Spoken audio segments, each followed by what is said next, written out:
کبھی درپیش جو کوئی مسئلہ پوچھ لے حاضر ہو ہم ان کی بارگاہ۔ الحمدللہ رب العالمین والصلاة والسلام علی خاتم النبیین اما بعد فاعوذ باللہ من الشیطان الرجیم بسم اللہ الرحمن الرحیم الصلاة والسلام علیک یا رسول اللہ وعلی آلک یا حبیب اللہ الصلاة والسلام علیک یا نبی اللہ وعلی آلک واصحابک یا نور اللہ۔ مدنی چینل کے ناظرین، پروگرام دارالافتاء اہل سنت میں آپ کو خوش آمدید کہتے ہیں۔ اللہ رب العالمین ہم سب کو دین اسلام کے احکامات سیکھ کر سمجھ کر ان پر عمل پیرا ہونے کی توفیق عطا فرمائے۔ ہمارے پیارے رسول صلی اللہ تعالی علیہ وآلہ وسلم کا فرمان عظمت علی شان ہے، زینوا مجالسکم بالصلاۃ علیہ فإن صلاتکم علیہ نور لکم یوم القیامہ۔ اپنی مجلسوں کو مجھ پر درود پڑھ کر آراستہ کرو، خوبصورت بنا لو، تمہارا مجھ پر درود پڑھنا قیامت کے دن تمہارے لیے نور ہوگا۔ صلو علی الحبیب صلی اللہ تعالی علی محمد صلی اللہ علیہ وآلہ وسلم۔ ناظرین اکرام، اس پروگرام میں آپ نمبر ملاحظہ فرما رہے ہیں، آپ کے جو بھی شرعی دینی سوالات ہیں وہ آپ بھیج سکتے ہیں۔ ہماری کوشش ہوگی کہ اسی پروگرام میں جو براہ راست ہمیں سوالات موصول ہوں ان کی رہنمائی، ان کے جوابات آپ تک پہنچائیں۔ آج کے ہمارے ساتھ پروگرام میں شامل ہیں شیخ الحدیث مفتی محمد حسن رضا اطاری صاحب، ان کو بھی خوش آمدید کہتے ہیں۔ جی، کیسے مزاج کرام؟ الحمدللہ رب العالمین علی کل حال۔ ماشاءاللہ۔ ہمارے پاس کچھ ویڈیو سوالات ہیں، تو پہلے ہم بڑھتے ہیں اپنے ان سوالات کی طرف۔ میرا مفتی صاحب سے یہ سوال ہے کہ جدید دور میں بچوں کی تعلیم اور کیریئر کے نام پہ والدین شادی میں تاخیر کرتے ہیں، اس کی شرعی ذمہ داری جو ہے کس پر عائد ہوگی؟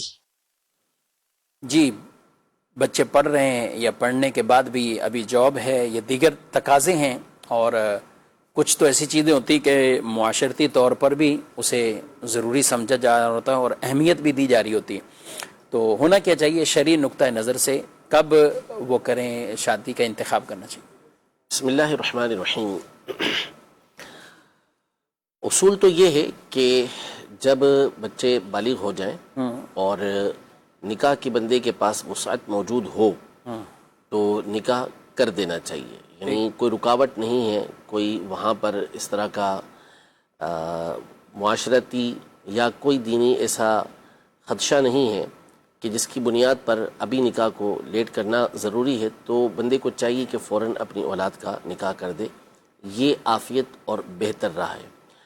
لیکن جو نکاح ہے اس کے ظاہر ہے کہ یہ گڈا گڈی کا کھیل تو ہے نہیں، ٹھیک، اور یہ ایسا نہیں ہے کہ بس یہ شادی ہو گئی تو جو ایمان تھا وہ تو محفوظ ہو گیا، لیکن ظاہر ہے کہ آگے کی زندگی کو بھی شریعت مطہرہ دیکھتی ہے۔ اسلام ایک عالمگیر مذہب ہے اور جو جتنے بھی معاملات ہوتے ہیں انسان کے ان کو اپنے پیش نظر رکھتا ہے، تو اسی لیے شریعت مطہرہ نے نکاح کے الگ الگ احکام بیان کیے۔ کبھی نکاح کرنا فرض ہو جاتا ہے، کبھی واجب ہو جاتا ہے، کبھی بندہ ایک معتدل حالت کے اندر ہے تو سنت موقدہ ہوتا ہے، لیکن بعض اوقات نکاح کرنا مکروہ حرام بھی ہوتا ہے۔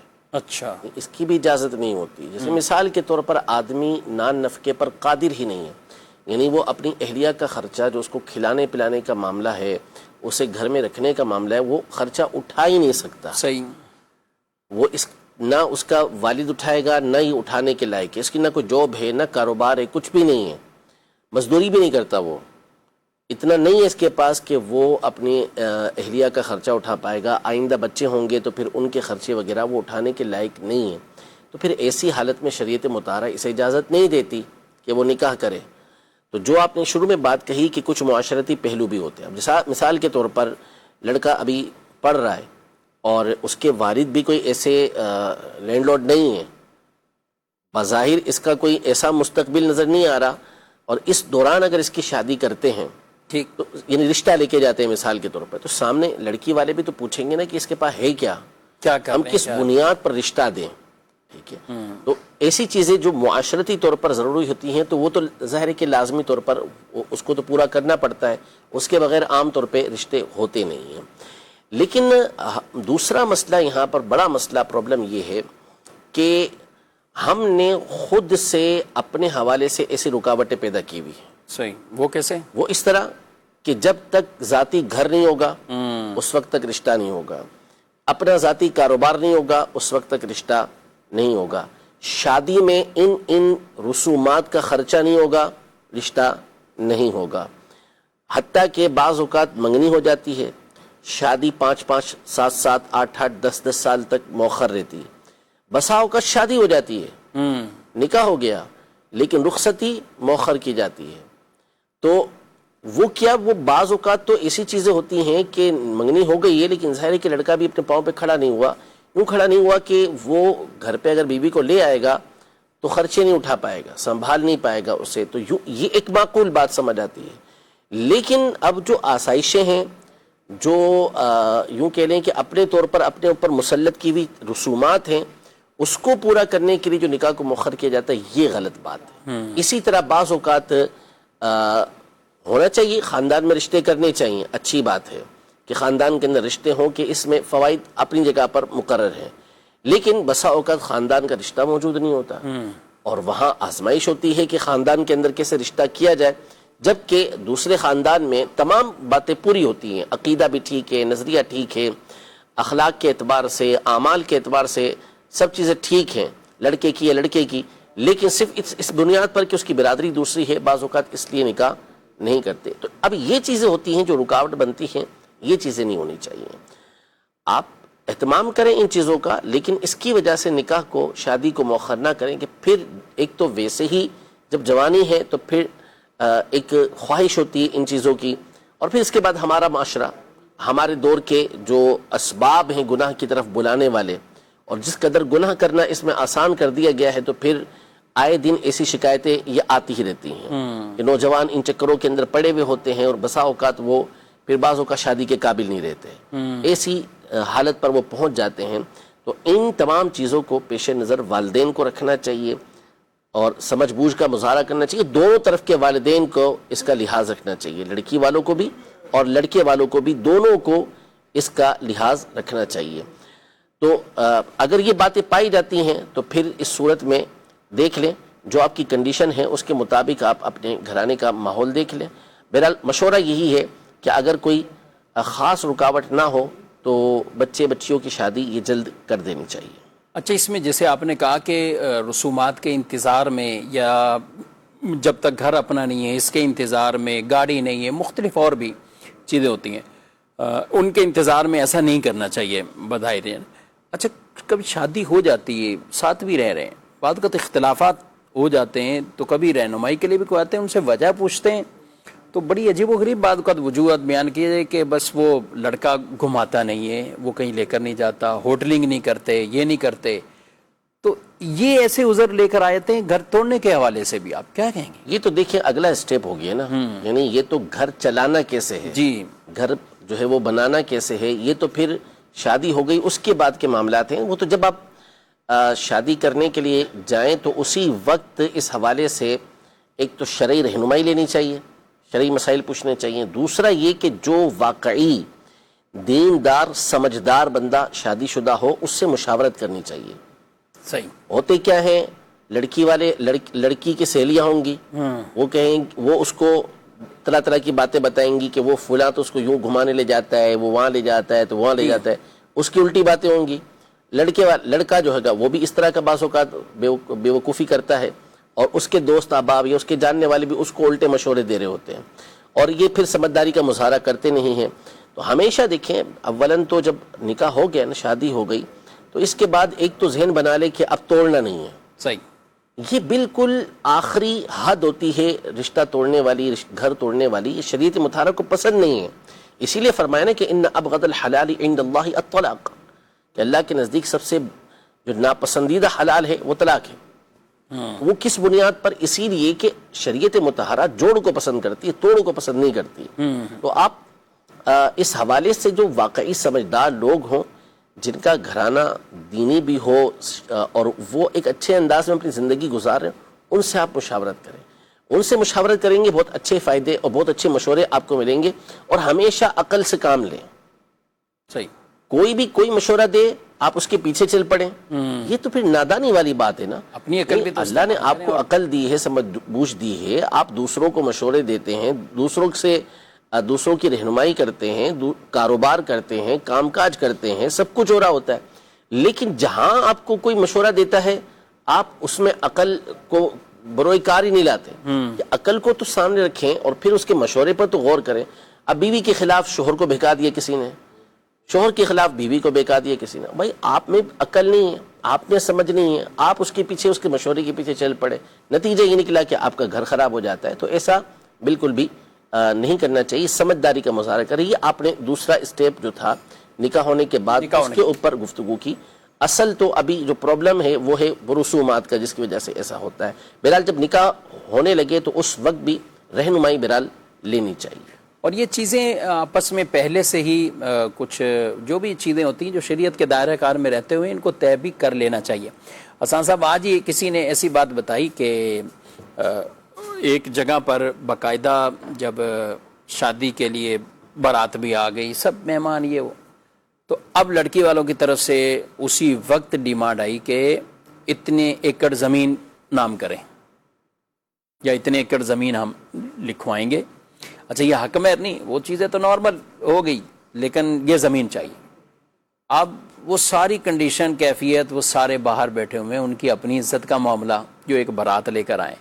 تو اب اتنی بڑی ایک ڈیمانڈ رکھنی بھی ہے یا حق مہر کے طور پہ یہ کچھ رکھنا بھی ہے, تو کیا اس کا بھی کچھ تقاضا شرعی طور پر یہ کہ پہلے ہو بات یا بالکل عین موقع پہ ہو اس طرح؟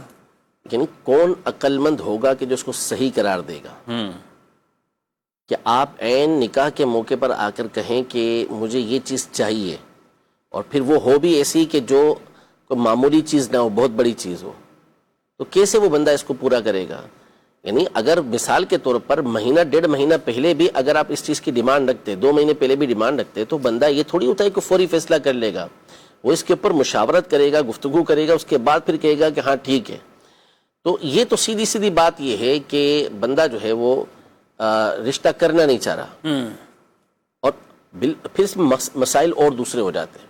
بعض اوقات نہلے پہ دہلا ہوتا ہے. اگر وہ تو یہی کہتے ہیں نہیں کرنا چاہ رہے ہیں, ابھی آپ کریں اور آپ تو آگے بارات نکاح کریں. عرض کر رہا ہوں کہ بعض اوقات اس میں پھر اور مسائل کھڑے ہو جاتے ہیں. لڑکا بھی پھر سیر کا سوا سیر ہوتا ہے, ہمیں نہیں مانے, نہیں وہ نہیں بھی مانے, اور پھر اس کے بعد دیگر مسائل اور کھڑے کر دیتے ہیں. بعض اوقات اس وقت مان جاتے ہیں کہ ٹھیک ہے, لیکن دور ہے, پھر اس کے بعد جو جس طریقے سے وہ پریشان کرتے ہیں, جس طریقے سے وہ پھر ان کے مطالبے ہوتے ہیں, وہ پھر الامان والحفیظ. تو دیکھیں سب سے بنیادی بات یہ ہے کہ نکاح کو آپ نہ تو کاروبار سمجھیں, نکاح کو آپ بزنس نہ سمجھیں, اور نکاح کو آپ گڈے گڈی کا کھیل نہ سمجھیں. نکاح شریعت مطہرہ نے ایک بڑا مقدس رشتہ بنایا ہے. علماء یہ ارشاد فرماتے ہیں کہ نکاح وہ عبادت ہے کہ جو جنت سے شروع ہوئی, اور نکاح وہ عبادت ہے کہ جو جنت میں بھی رہے گی. اچھی نیت کے ساتھ نکاح کرنا یہ عبادت ہے. سنت مبارکہ نبی پاک صلی اللہ علیہ وسلم کی, حضرت آدم علیہ السلام کا نکاح جنت کے اندر ہوا, اور ہم جب جنت کے اندر جائیں گے تو وہاں بھی نکاح ہوں گے. تو یہ وہ عبادت ہے کہ جو جنت کے اندر بھی ہوگی. تو اب اس کو آپ ایک عبادت سمجھ کے, ایک دو خاندانوں کے درمیان ملاپ کا ذریعہ سمجھ کر یہ کام کریں. تمام احتیاطیں اپنی جگہ پر ہوتی ہیں.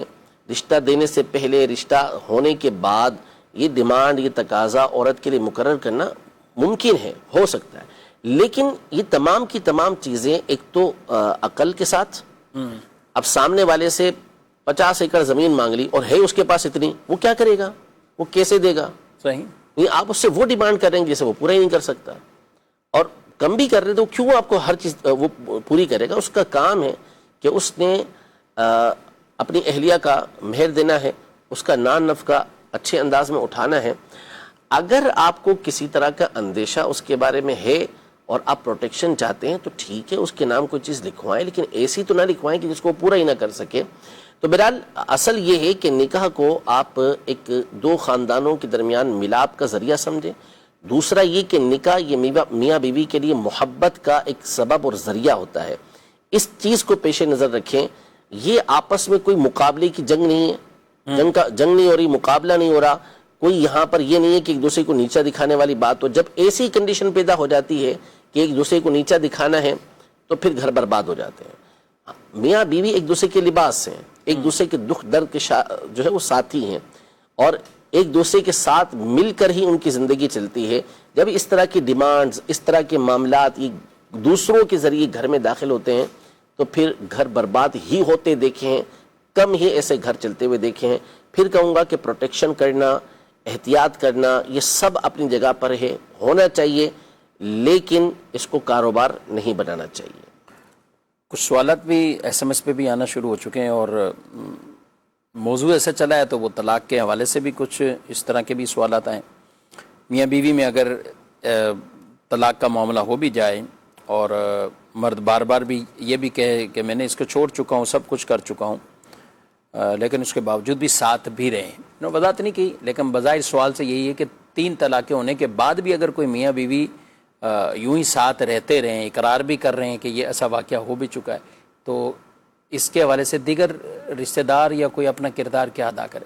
ظاہر ہے کہ اگر واقعی ایسا ہے کہ 3 طلاقیں ہو چکی ہیں تو رشتہ ہی ختم، یعنی وہ اس کی جو ہے وہ عدت گزارے گی، عدت گزارنے کے بعد پھر جو معاملات ہوتے ہیں وہ پورے ہوں گے۔ اب ان کا اس طریقے سے ساتھ رہنا یہ تو حرام کام کر رہے ہیں، تو جن کو اختیار حاصل ہے، تسلط و غلبہ حاصل ہے، وہ بہر صورت ان کو سمجھائیں گے، ان کو جدا کریں گے، اور اگر یہ نہیں مانتے تو پھر اس صورت میں ان کا بائیکاٹ کیا جائے گا، ان سے تعلقات نہیں رکھے جائیں گے۔ ٹھیک، ایک اور سوال ہے، وہ بھی ایس ایم ایس پر یہ سوال کہ 2 بہنیں ہیں اور والدہ کا انتقال ہو گیا، اب ان کی وراثت کس طرح تقسیم ہوگی؟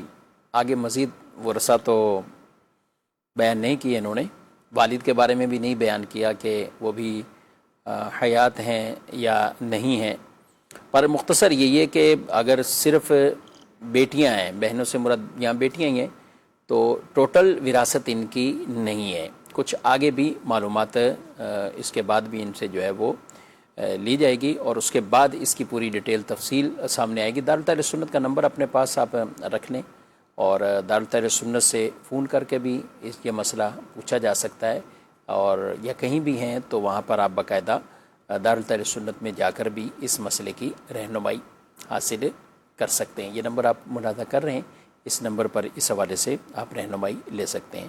ایک سوال اور ہے، احسان صاحب یہ کہہ رہے ہیں کہ اسلامی بہنیں کھڑے ہو کر نماز شروع تو کر لیتی ہیں مگر پہلی رکعت ہی کھڑے ہو کر پڑھنا، بقیہ سب بیٹھ کر پڑھنا، کیا کہتے ہیں آپ؟ یہ پرانا مرض ہے، جی ہاں، پرانی بیماری، پرانی عادت ہے کہ خواتین جو ہے وہ پہلی رکعت کھڑے ہو کے پڑھیں گے، اس کے بعد پھر یہ پھر بیٹھ کر ہی نماز پڑھتی ہیں۔ تو اگر تو وہ نماز نوافل کی ہے، سنت غیر مؤکدہ ہیں، یا سنت مؤکدہ ہیں جو فجر کی سنتوں کے علاوہ ہیں، تو پھر اس صورت میں تو چلیں ٹھیک ہے، وہ نماز آپ کی ہو جائے گی، بلا یعنی بغیر کسی عذر کے بھی آپ نے سب پڑھا تو ہو جائے گی آپ کی نماز۔ صحیح۔ لیکن اگر وہ نماز فرض ہیں، فرض رکعتیں آپ پڑھ رہے ہیں، یا آپ وطر پڑھ رہے ہیں، یا پھر آپ عیدین تو عورتوں پر ہوتی نہیں ہے براد، یا پھر آپ سنت فجر پڑھ رہے ہیں، تو یہ سنتیں پھر آپ بیٹھ کر بلا عذر نہیں پڑھ سکتی۔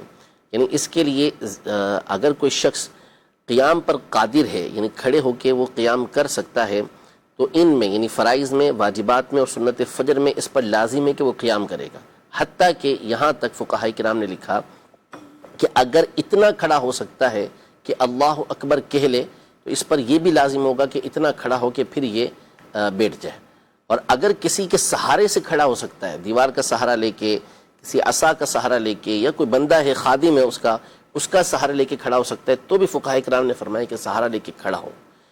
اب اگر کنڈیشن نہیں ہے تو قیام فرض ہے، تو اس صورت میں پھر وہ بیٹھ سکتا ہے۔ تو اب یہ جو خواتین اس طرح کرتی ہیں، عادت کے طور پر کرتی ہیں، اور پھر ان کی عادت یہ اس طور پر نہیں کہ نفل بیٹھ کے پڑھے جا سکتے ہیں، یہ ہے تو ان کو 4 رکعت فرض عشاء کے پڑھنے ہیں، تو اس میں بھی ایسا ہی ہے، عام عشاء کی یا مغرب یا کوئی بھی رکعت تو پہلی کھڑی اور باقی اس طرح کرتی ہے، تو یہ ظاہر ہے کہ اس سے نماز نہیں ہوگی ان کی، یعنی جب کہ ان کو قدرت حاصل ہے اور بظاہر قدرت حاصل ہے، تو اس صورت میں نماز ان کی ہوگی نہیں، کوئی فرض ادا نہیں ہوا، اس نماز کو دوبارہ پڑھنا پڑے گا، یہ آپ کے اوپر قضا ہو چکی ہے، اس کو دوبارہ پڑھیں گے، اور نہیں پڑھا تو پھر گناہ گار ہوں گے۔ خواتین کو نماز میں زیادہ تھکن میں محسوس ہوتی، گھر کے سارے کام، گھنٹوں کچن میں کھڑا ہونا، یا بعض کا یہ سارے کام ہیں، برتن دھونے میں ادھر، سبحان اللہ، لیکن نماز میں تھکن ہوتی۔ سبحان اللہ، یعنی کس چیز کی تھکاوٹ؟ اللہ کی عبادت کی تھکاوٹ۔ تو کام کاج ظاہر ہے کہ مرد بھی کرتے ہیں، عورتیں بھی کرتی ہیں، اور کام تو بی بی فاطمہ زہرا رضی اللہ تعالی عنہا کیا کرتی تھیں کہ چکی اپنے ہاتھوں سے پیسا کرتی تھی، گھر کی صفائی ستھرائی سب کام کرتی، یہاں تک کہ آپ کے ہاتھ میں چھالے تک پڑ چکے تھے، لیکن اس کے باوجود عبادت کیسی تھی، ساری ساری رات اللہ پاک کی عبادت کیا کرتی تھیں۔ تو ہماری بہنوں کے لیے اس کے اندر سبق ہے سیدہ فاطمہ زہرا رضی اللہ تعالی عنہا کی سیرت کے اندر۔ بہرحال شرعی مسئلہ وہی ہے، تھکاوٹ جتنی ہو اس تھکاوٹ کی بنیاد پر صرف بیٹھ کر نماز پڑھنے کی اجازت نہیں ہوگی، اور صرف وہ عذر ہے کہ آپ کے اندر طاقت نہ رہی، آپ اتنے بیمار ہیں، تکلیف کے اندر مبتلا ہیں کہ جس کی وجہ سے کھڑے نہیں ہو سکتے، تو پھر آپ بیٹھ کے نماز پڑھ سکتے ہیں، ورنہ بیٹھ کے نماز پڑھنے کی اجازت نہیں ہے۔ جی مزید سوال۔ مفتی صاحب سے یہ سوال ہے کہ کیا والدین اپنے بچوں کی اجازت کے بغیر ان کے مال میں سے کچھ لے سکتے ہیں؟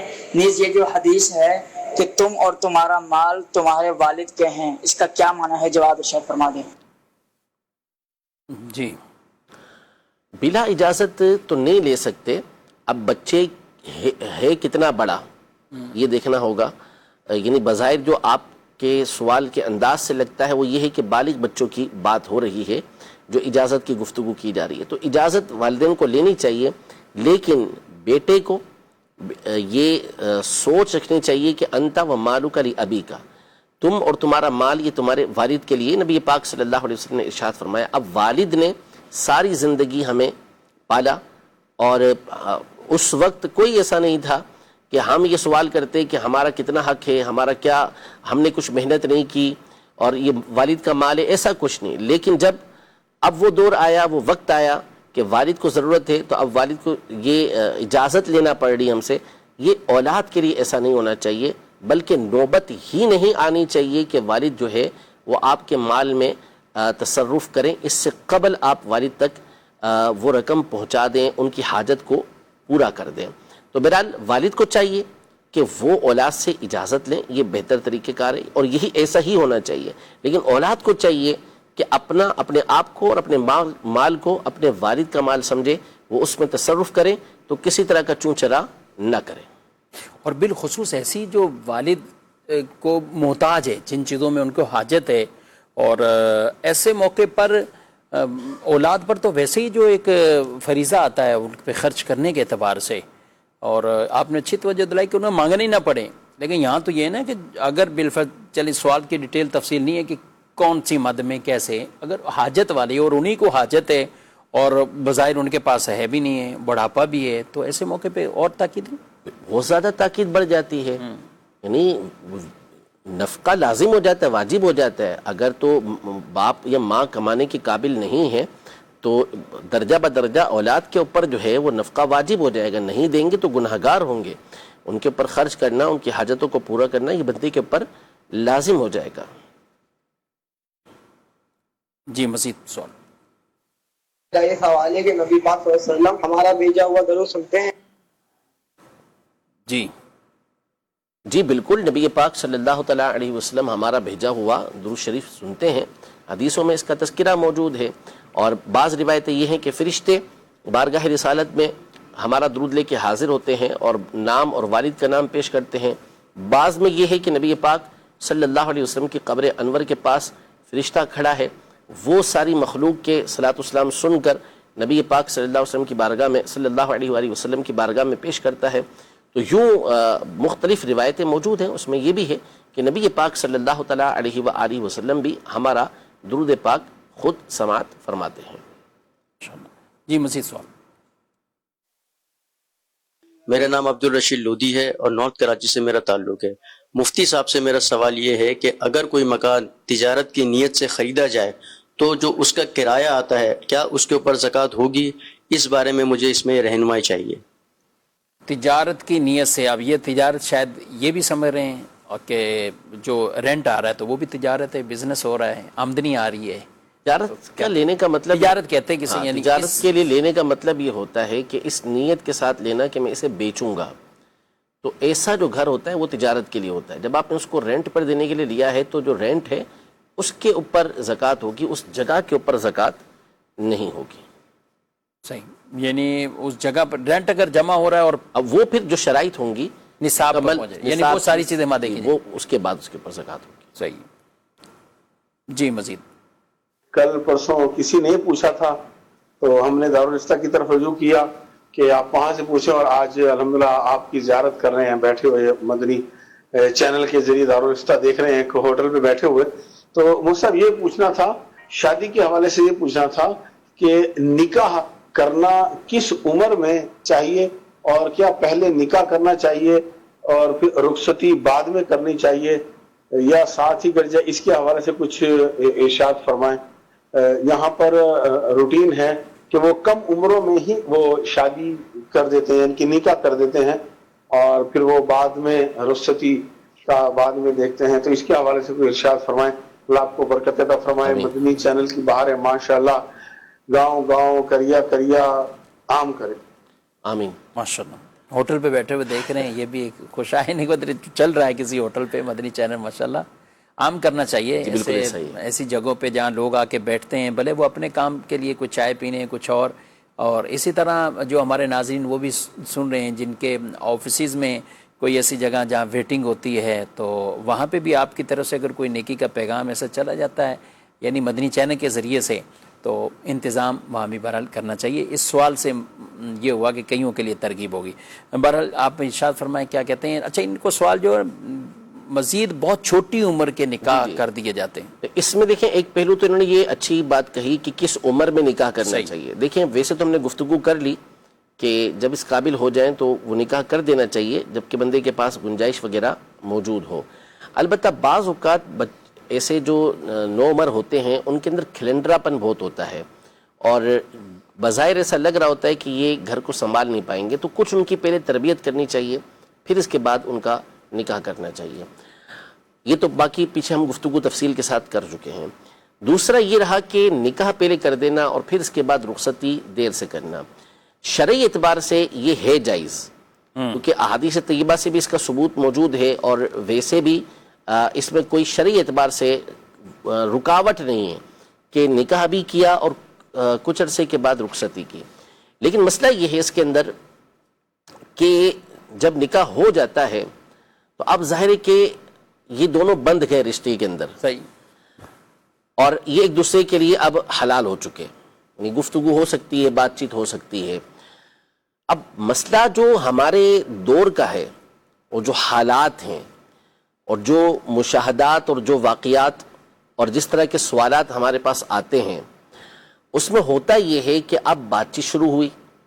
بعض اوقات کھلنڈرا پن ہوتا ہے، بعض اوقات جو ہے وہ جذباتی پن ہوتا ہے، عدم تجربہ کار ہوتا ہے، تجربہ نہیں ہوتا، نہ تجربہ کاری ہوتی ہے اس کی. تو پھر نتیجہ یہ نکلتا ہے کہ یہ آپس میں بکثرت الجھ جاتے ہیں. بات چیت شروع کر دی نا، فون پہ بات چیت شروع کر دی، گفتگو شروع کر دی، بعض اوقات یہ ساتھ کہیں چلے بھی جاتے ہیں. تو اب جب گفتگو کرتے ہیں تو ایک جو برداشت ہوتی ہے وہ ہوتی نہیں، عدم برداشت ہوتی ہے. تو بکثرت یہ نتائج سامنے آتے ہیں کہ ابھی رخصتی ہوئی نہیں، اس سے پہلے آپس کے اندر جھگڑے کھڑے ہو جاتے ہیں. پھر نتیجہ کیا نکلتا ہے؟ پھر لڑکی کی طرف سے مطالبہ ہو رہا ہے کہ مجھے نہیں رہنا ساتھ. بعض اوقات لڑکا جو ہے وہ بغیر لحاظ مروت کے فیصلہ کر ڈالتا ہے، اور یہاں سے بعض اوقات لڑکی اور لڑکی والے، بعض اوقات لڑکی اور ساتھ میں لڑکی والے، پھر آپس میں کلیش ہوتا ہے، جھگڑا ہوتا ہے، اور بسا اوقات لٹک جاتے ہیں. وہ کہتا ہے میں چھوڑوں گا نہیں، نہ رکھوں گا نہ چھوڑوں گا، اس طرح کے مسائل کھڑے کرتے، وہ حرام کر رہا ہوتا ہے اس طریقے سے، لیکن اس طرح کے مسائل کھڑے ہوئے ہوتے ہیں. تو اس لیے اس میں مشورہ یہی ہے کہ حتی الامکان کوشش یہ کریں کہ جب نکاح ہو جائے نا تو پھر رخصتی میں دیر نہ کریں. رخصتی جلد ہونی چاہیے، اور رخصتی جب کرنی ہو تو اسی وقت نکاح یہ کرنا چاہیے. یہ جو پہلے سے نکاح کر لیتے ہیں، بعض اچھی نیت کے ساتھ کر رہے ہوتے ہیں، لیکن پھر جو نتائج ہوتے ہیں وہ بسا اوقات صحیح نہیں نکلتے، وہ نتائج خراب نکلتے ہیں. تو یوں نقصانات کا اندیشہ ہمارے دور کے اعتبار سے یہ زیادہ ہو چکا ہے، ورنہ پہلے ظاہر ہے کہ اس طرح کے اندیشے نہیں تھے، کم تھے. کچھ ایس ایم ایس مزید ہیں کہ ایک خاتون نے کسی لڑکے کو دودھ پلایا اور پھر وہی خاتون اپنی کیا پوتی کا نکاح اس سے کر سکتی ہیں؟ جس کو دودھ پلایا وہ ان کا بیٹا بن گیا. پوتی اس کا مطلب یہ ہوا کہ اس کی بھتیجی ہوئی. تو جس طرح نسب کے رشتوں سے حرمت ہوتی ہے، اسی طریقے سے دودھ کے جو رشتے ہوتے ہیں اس سے بھی حرمت ہوتی ہے. یعنی جس طرح نسب کے اعتبار سے سگی بھتیجی یہ حرام ہے، اسی طرح جو دودھ کا رشتہ ہے، رضاعت کا رشتہ ہے، اس کے اعتبار سے بھی بھتیجی حرام ہے. تو اب یہ چچا بھتیجی کا دودھ والا رشتہ ہے، صحیح. تو لہذا ان کا آپس میں نکاح ایسے ہی ہے جیسے سگی بھتیجی سے اس نے نکاح کر لیا ہو، یہ جائز ہی نہیں ہوگا. یعنی ایسی خواتین کو، عورتوں کو کہ بچوں کو بہلانے کے لیے بعض اوقات وہ دودھ پلا دیتی ہیں. اچھا یہ تو وہ کہ جو مسائل پوچھتے بھی ہیں، جن کو یہ اندازہ بھی نہیں ہے کہ اس کی آگے جا کر حرمت کہاں کہاں جا رہی ہے. اب مثال کے طور پہ یہ دادی ہیں، انہوں نے پلا دیا، اسی طرح نانی ہے وہ، اور رشتے بھی اسی کے ارد گرد کبھی عمرے ہوتے ہیں کہ جن کے خاندان میں بھی کر رہے ہوتے ہیں، تو وہ ایسے ہی ہوتا ہے چچا زاد یا اپنی پھوپھی کے بیٹے، یا تو یعنی آگے نیچے تک اتنے رشتے اس پر حرام ہو جائیں گے. یعنی یہ چیز بتانا ضروری ہوگا، بہت محتاط ہونا ضروری ہے. اول تو علماء نے لکھا، کتابوں میں لکھا ہوا ہے کہ عورتیں ہر ایک کو دودھ نہ پلا دیا کریں. صحیح. ہر چھوٹے بچے کو جو ہے وہ جو عمر ہوتی ہے اس میں وہ دودھ پلا دیں تو حرمت ثابت ہو جائے، یہ نہ کیا کریں. اور بالفرض کبھی ضرورت ہو تو پھر اس بات کو لکھ لیا کریں تاکہ آگے چل کر اس طرح کے مسائل کھڑنا. ہمارے پاس مسئلے آئے ہیں، ایک دفعہ نہیں کئی مرتبہ اس طرح مسئلے آئے ہیں کہ رضاعت کے رشتے سے آپس میں بہن بھائی ہیں، نکاح ہو گئے، بچے ہو گئے آگے. اللہ، اس طرح کے مسئلے کھڑے ہوئے. بعد میں پتہ چلا کہ یہ تو دو شریک بھائی ہیں، بھائی بہن ہیں آپس میں. چھوٹ پھر بھی نہیں ملے گی کہ آپ ان کے بچے ہیں. تو کچھ بھی نہیں ہو سکتا نا، کچھ بھی نہیں ہے اس کے یعنی ایک بھائی بہن ہونے کے ناطے وہ اولادیں بھی اس طرح، یعنی آپ کتنی حرمت ہے. یعنی جی، تو یہ آزمائش آ جاتی ہے. اس لیے اولاً تو یہ جو دودھ پلانے کے احکام ہیں اسے سیکھیں کہ 2.5 سال کی مدت کے اندر اگر عورت نے بچے کو دودھ پلا دیا تو اب یہ اس کی رضائی ماں بن گئی، اور جس شوہر کی وجہ سے اس کو دودھ اترا ہے نیچے تک جتنی اولادیں ہیں یہ سب اس کے اوپر حرام ہو جائیں گی. اسی طرح اس کے اوپر کے جو رشتے ہیں وہ اس کے اوپر حرام ہو جائیں گے. یعنی آپ یہ سمجھیں کہ جس طرح نسب سے رشتے حرام ہوتے ہیں، جو ہمارا حقیقی رشتہ ہوتا ہے اس کی وجہ سے جو چیزیں حرام ہوتی ہیں، اسی طرح حدیث پاک میں فرمایا کہ رضاعت کے ذریعے بھی دودھ کے رشتوں سے بھی یہ چیزیں حرام ہو جاتی ہیں. تو اس لیے یہ کوئی عام سی بات نہیں ہے، اس پر بہت احتیاط کی ضرورت ہوتی ہے. اول تو ہر بچے کو اس طریقے سے دودھ پلانا یہ مناسب نہیں ہے، شوہر کی اجازت ہوتی ہے اس کے لیے. اور پھر جب آپ دودھ پلا بھی دیں، اور وہ مدت وہ ہے کہ جو 2.5 سال کے اندر کی پلانے 2 سال تک چاہیے، اس سے زیادہ نہیں پلانا چاہیے.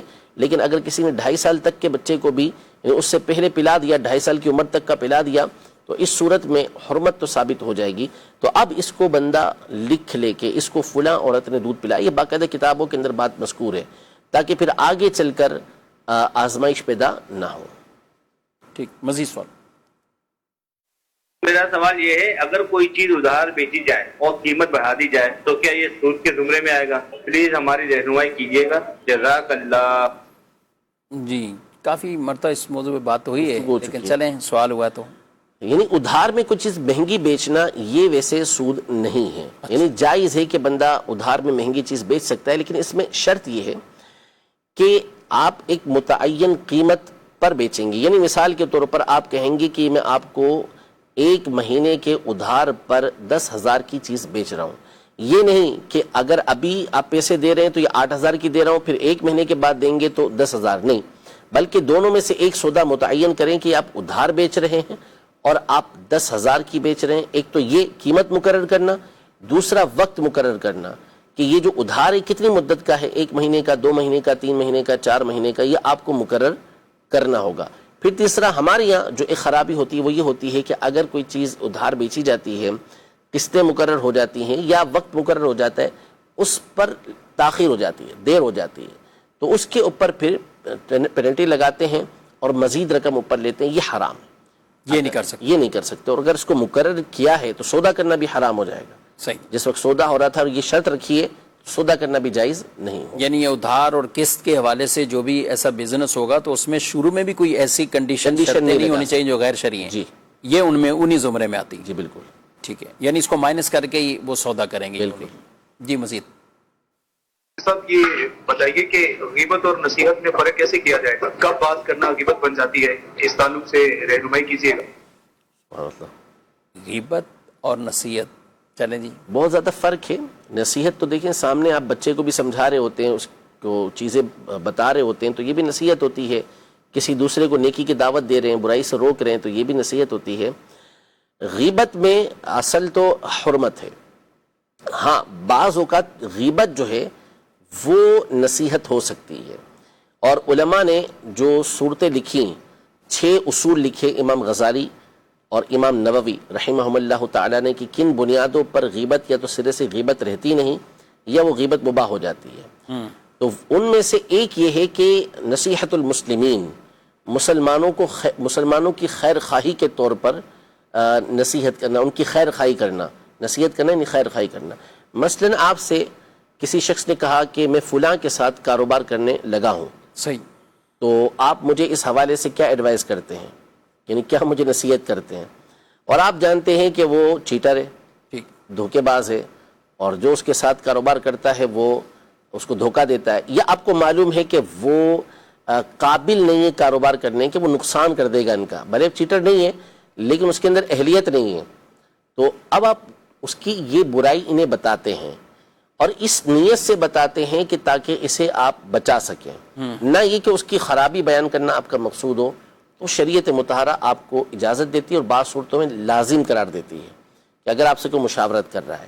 اسی طرح نکاح کے حوالے سے کسی نے مشورہ کیا کہ فلاں جگہ رشتہ ڈالنا ہے یا فلاں جگہ سے رشتہ آیا ہوا تو کیا مشورہ ہے، تو اب آپ جانتے ہیں کہ یہاں مناسب نہیں ہے، کچھ خرابیاں آپ کو معلوم ہے جو رشتے سے تعلق رکھتی ہیں، تو پھر اس حوالے سے آپ سامنے والے کو بتا سکتے ہیں اور بعض صورتوں میں یہ واجب ہوتا ہے. اسی طرح کسی بندے کو برائی کرتے ہوئے دیکھا، خرابی کرتے ہوئے دیکھا، خرابی میں مبتلا ہوتے ہوئے دیکھا، اور آپ کو معلوم ہے کہ میں اس کی جو شکایت ہے، اس کی جو برائی ہے، اگر اس کے والد کو، اس کے بڑے بھائی کو، اس کے ٹیچر کو بتاؤں گا تو یہ اس کو اس برائی سے روک دیں گے.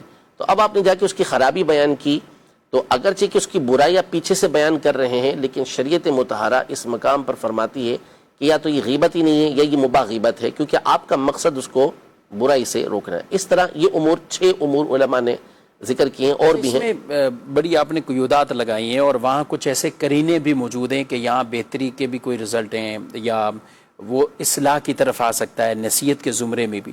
اب کوئی آدمی ایسے ہی برائی کرتا رہے ہر جگہ، کوئی نہ کوئی تو اس کو سمجھا دے گا، تو یہ نیت کر لینے سے کیا تبدیل ہو جائے گی غیبت اس کی؟ یعنی اس کی برائیاں بیان کر رہا ہے دوسروں کے سامنے نہ ایسا کوئی وہاں پہ رشتہ باپ بیٹے کا ہے، بڑے بھائی کا یا چھوٹے بھائی کا، استاد اور شاگرد کے حوالے سے نہیں ہے، کسی ذمہ دار اور اس طور پر نہیں ہے، اور بس سب کو اس نے 50 کو بتا دیا، کوئی نہ کوئی سمجھا دیں. سبحان اللہ، یہ تو سیدھا سیدھا غیبت ہوگی. اور یہاں پہ کوئی حسن، یعنی اس نیت سے وہ مکم نہیں تبدیل ہوگا. نیت کا محل ہوتا ہے نا، یعنی کوئی نیت کا بحر ہی نہیں ہے، ان نیت کا کوئی مقام ہی نہیں ہے، کوئی جگہ ہی نہیں ہے اس جگہ پر کوئی نیت کی جا سکے. نیت تو یہ تھی کہ آپ اس بندے کو جا کے بولیں کہ جو اس کو سمجھا سکے. آپ نے 50 کو بول کے اس کو اور بدنام کر دیا تو یہ گناہ والا آپ نے کام کیا ہے. آپ خود اس برائی کے اندر مبتلا ہیں کہ آپ کی اس برائی کو 50 بندوں کو کوئی بتا دے جا کے کہ یہ تو لوگوں کے سامنے دوسروں کی برائیاں بیان کرتا ہے، تو تاکہ کوئی 50 میں سے ایک آپ کو سمجھا دیں. تو ایسے تو نہیں ہوتا نا، پھر تو یہ درست بات نہیں ہے. جی مزید سوال. صاحب میرا آپ سے یہ سوال ہے کہ ملازمت کے دوران کمپنی کا انٹرنیٹ ذاتی کام کے لیے استعمال کرنا کیسا ہے؟ جی مزید. میرا یہ سوال ہے برسی پہ کیا کیا کرنا چاہیے؟ دوسرا سوال سمجھ نہیں آیا. جی پہلا ملازمت کے دوران ملازمت میں دیکھیے پہلی چیز تو یہ دیکھی جائے گی کہ وہ ملازمت جہاں آپ کر رہے ہیں وہ کمپنی جو ہے وہ سرکاری کمپنی ہے، وقف کی کمپنی ہے یا پرائیویٹ کمپنی ہے. اگر تو پرائیویٹ کمپنی ہے تو وہاں کے اصول و ضوابط جو اس کے مالک نے مقرر کیے ہیں، اگر اس نے مقرر کیا ہوا ہے کہ ٹھیک ہے آپ اپنے پرسنل یوز میں بھی انٹرنیٹ لے سکتے ہیں تو ٹھیک ہے آپ لے سکتے ہیں، اجازت ہو کی اس بات کی. لیکن اگر اس نے اس بات کی اجازت نہیں دی ہوئی، آپ کو معلوم ہی نہیں اجازت نہیں ہے اس کی، تو پھر آپ اس کے انٹرنیٹ کو پرسنل یوز میں نہیں لے سکتے، اس کی اجازت نہیں ہوگی. اور اگر وہ وقف کی جگہ ہے، وقف کا ادارہ ہے یا سرکاری ادارہ ہے، تو وہاں اس کے انٹرنیٹ کو آپ یوز نہیں کر سکتے، کیونکہ اس کی اجازت کوئی دے ہی نہیں سکتا کہ اس کے وہ سامان کہ جو ادارے کے اپنے ہیں اس کو اپنے پرسنل یوز کے اندر آپ نہیں لے سکتے، چاہے وہ انٹرنیٹ ہو، چاہے اسٹیشنری ہو، چاہے سسٹم ہو، کوئی بھی ہو، اس کو اپنے پرسنل یوز میں لینے کی اجازت نہیں. یہ چیزیں آپ کی نوکری کے لیے، آپ کے کام کاج کے لیے مقرر کی گئی ہیں، تو اسی میں آپ اسے یوز کر سکتے ہیں، اس کے علاوہ اپنے یوز کے اندر نہیں لے سکتے. ٹھیک. مزید یہ اچھا جو سوال سمجھ نہیں آتا وہ بتایا انہوں نے ڈائریکٹر نے کہ برسی میں کیا کیا کرنے چاہیے، کیا کیا عمل کرنے چاہیے؟ نیک عمل کرنے چاہیے. اچھے کام کرنے چاہیے. یعنی جو آپ نیکی کر سکتے ہیں، اچھائی کر سکتے ہیں وہ کیجئے. قرآن شریف پڑھیے، درود شریف پڑھیے، غریبوں کے ساتھ جو ہے وہ ان کی مدد کیجئے، حسن سلوک کیجئے. جو بھی آپ نیکی کریں اس نیت سے کریں کہ میں اپنے اس مرحوم کو اس کا ثواب پہنچانا چاہ رہا ہوں. تو یہ سارے کام برسی میں، 40ویں میں، تیجے میں، سب میں کیے جا سکتے ہیں. ٹھیک ہے، یعنی صرف جو معروف فاتحہ اس کے علاوہ بھی کچھ اور نیکیاں بھی سال ثواب کر سکتے ہیں، وہ بھی کرنا چاہیے. صاحب فاتحہ جو دلانا جو ایک جو طریقہ کار ہے اس کو کرنا چاہیے. اچھی بات ہے، مسلمانوں میں ایک رائج ہے، اور وہ فاتحہ کا جو کھانا ہو اس کو اچھی نیت کے ساتھ آپ لوگوں کو کھلائیے. صحیح. ناظرین کرام، آپ نے پروگرام ملاحظہ کیا ہے، اور آپ کے ہی یہ دینی اور شرعی سوالات ان کے جوابات پر مشتمل یہ پروگرام ہوتا ہے. دارالفتہ اہل سنت کے فیس بک پیج پر بھی آپ جا کر اس طرح کے پروگرام اور دیگر کئی اور مفتیان کرام کے شارٹ کلپس آپ ان کو دیکھ بھی سکتے ہیں اور سرچ بھی کر سکتے ہیں اپنے ان مسائل کے اعتبار سے. تو اسی طرح دارالفتہ اہل سنت کا جو آفیشیل یوٹیوب چینل ہے اس پر کوئی الحمدللہ ہزاروں کی تعداد میں یوں کہہ لیں کہ کلپس اپلوڈ ہیں، پروگرام بھی ہیں، کلپس بھی ہیں. تو آپ وہاں پر بھی جا کر ان پروگرامز کو بھی سن سکتے ہیں، کلپس کو بھی سن سکتے ہیں. دارالفتہ اہل سنت کی ویب سائٹ کہ جس کے اوپر ہزاروں فتاویٰ، جی ہاں 12,000 سے زائد فتاویٰ جات اپلوڈ ہو چکے ہیں. ہمارے دینی طلباء طالبات وہ ان کو بھی بطور خاص اس ویب سائٹ پر جا کر اگر علم دین یوں بھی حاصل کرنا ہے کہ ایک مستند جواب، ایک مستند فتویٰ، تو کئی ایسے شرعی مسائل جو روزمرہ کے بھی ہیں، اسی طرح جو بھی اسٹوڈنٹس ہیں دینی طور پر یا دنیاوی طور پر بھی آپ کے کئی ایسے آپ کو درپیش ہوں گے مسائل، یا آپ کی کلاس میں ایسے کوئی ڈسکس ہوتے ہیں، تو ان کے بھی جوابات آپ وہاں پہ سرچ کر سکتے ہیں. AI سرچ آپشن یہ اس ویب سائٹ پر موجود ہے، لیکن یہ AI وہ سرچ آپشن نہیں ہے جس طرح نارمل AI میں کوئی بھی وہ جواب بنا کر AI آپ کو دے دیتا ہے. نہیں، بلکہ جو کچھ ویب سائٹ پر موجود ہے انہی فتاویٰ کو، سوال جواب کو منوان یہ آپ کے سامنے کر دیں. اگر اس سے آپ کے سوال کے ریلیٹڈ ملتے جلتے 3-4 جوابات ہیں تو وہ 3-4 آپ کے سامنے کر دیں. اس میں ہر ایک کا سوال بھی لکھا ہوا ہے، اس سے متعلق اس کا جواب بھی ہے. یہ الگ سے خود کوئی جواب جنریٹ نہیں کرتا. تو وہاں جا کر بھی ایک آسانی کے ساتھ آپ بہت زیادہ علم دین یوں بھی حاصل کر سکتے ہیں. مقصد وہی ہے کہ علم حاصل کرتے رہیں اور پھر اس کے مطابق اپنی زندگیوں کو بھی گزارتے رہیں. یہی علم نافع کہلاتا ہے. اللہ تبارک و تعالی مجھے آپ کو علم نافع کی دولت سے مالا مال فرمائے، اور ہم نے جو احکامات آج سیکھ کے سمجھے ہیں اس کے مطابق ہمیں اللہ تعالیٰ اپنی زندگیوں کو گزارنے کی توفیق عطا فرمائے. پروگرام کا وقت اپنے اختتام کو پہنچا ہے، آپ سے اجازت چاہتے ہیں. فی امان اللہ. ہادیو رہنما ہمارے علماء، ہو کبھی درپیش جو کوئی مسئلہ، پوچھ لے حاضر ہو ہم ان کی بارگاہ.